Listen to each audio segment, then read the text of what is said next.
Welcome back to Metal Heroes Review, episode number 34. Here reviewing episodes number 21 to 24. Yep, 4 straight episodes. Now, I would have done more, but I had a bunch of stuff getting away, and plus, there was member chat basically I want to get on, so that's the reason I'm doing this now. Over the course of these very few episodes, the first one involves Fuma trying to plant something to break up families. Yep, we're going to this dynamic again. Yep. That's kind of the plot of episode 21, and the children basically being forgotten by their own parents. That's literally the plot of this one. In the case of episode number 22, this one is simply put, if I can get to my thing here. I hate when this happens. Anyways. Oh, by the way, after 21, of course, Commander Kwame is not seen again in the series until episode 28. So he goes on a very brief hiatus, at least about 6 episodes he misses. But he comes back, don't worry.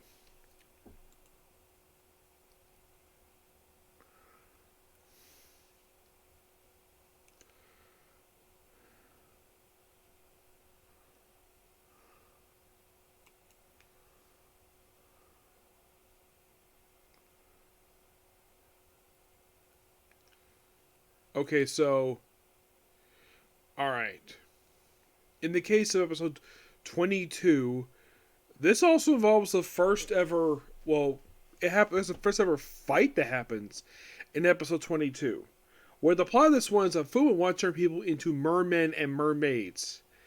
Yeah, they cannot have random people to do this, and the first way is now they turn them in. Now, the scene itself reminds me a lot of Kamen Rider with this one. Yes.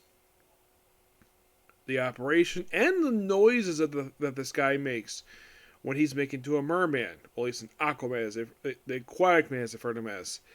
He makes the same sounds as the Shucker Grunts. Yes, for some reason they have him sound like this, and apparently it's revealed, he's the brother of a character who's only seen this one episode.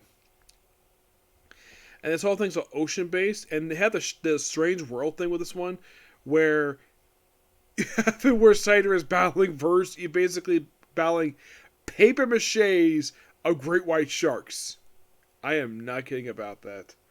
And you have this sort of picture of this possible future of mermaids and merman next people, and you have Kubuta, the emperor. He just sitting in the background, like what?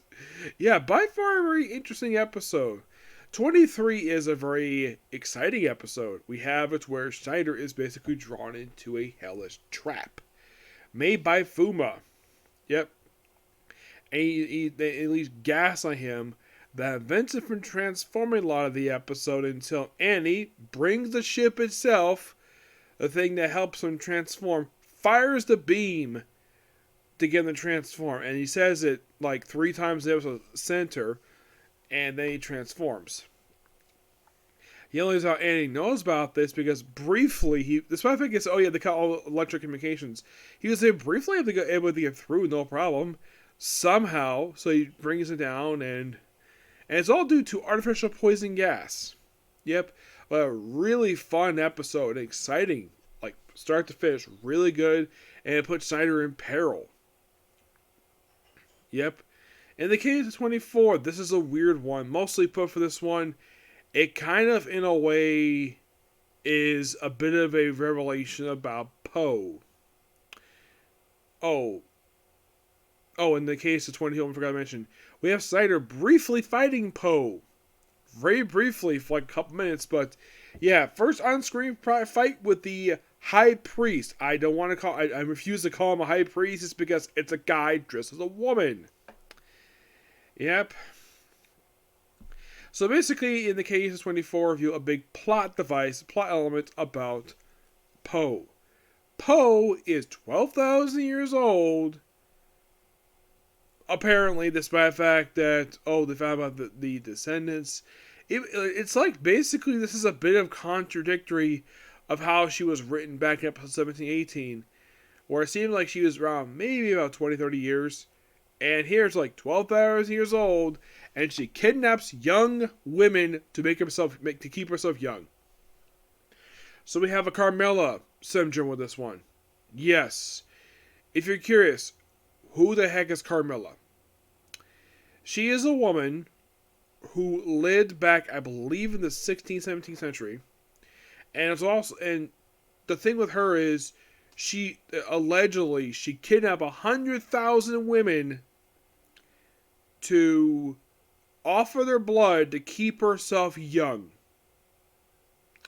And this woman was used as inspiration for Dracula. She didn't drink in the blood, she bathed in it. And because she was such a horrible person, her people turned on her and basically sealed her inside of her own castle, basically preventing her from leaving her own castle for the rest of her life. In a version of Tomb of Dracula, Dracula went to visit her and basically allowed her to suffocate. He was there basically to gloat the fact that she actually got caught. So Poe is like Carmilla. Instead of basically taking blood, you take the beauty. Yeah, kidnapping about 20 women to keep yourself. And she says, oh yeah, I have to do this once every 500 years. Okay? And she's like, and apparently she develops an obsession with Annie because she's beautiful. Okay, fine. The actress at the time was a very lovely woman. Okay.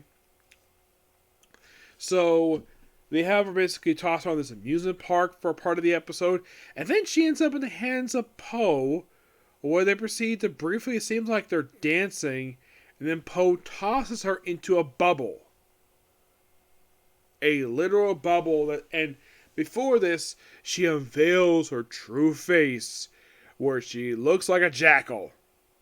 I am not kidding. It's this blue face with these fangs. Like, really? So the man's face thing is basically a mask. Okay. So that's something. And so with the monster defeated, it seems as though like she is not like upset about the fact their plan was ruined by Shaider. Yeah, and by the way, in the case of 23, where he's calling Annie for help, here Annie is calling him for help. Which is, oh, by the way, the whole thing with that one, it's similar to what happened 21, where it seems as though like she thinks she's seeing Shaider, but actually it's the monster of the episode because implant. And this also was, well, this is where Commander Quam comes in. But really interesting episodes. I'd say of the 4, 21 is pretty good. I'd say if you think it was probably there's no weak episode this bunch, which is surprising to say the least. Yep. But yeah, that's particularly a particular view. I may have time to do one more tonight. Who knows? Okay, next video. Bye.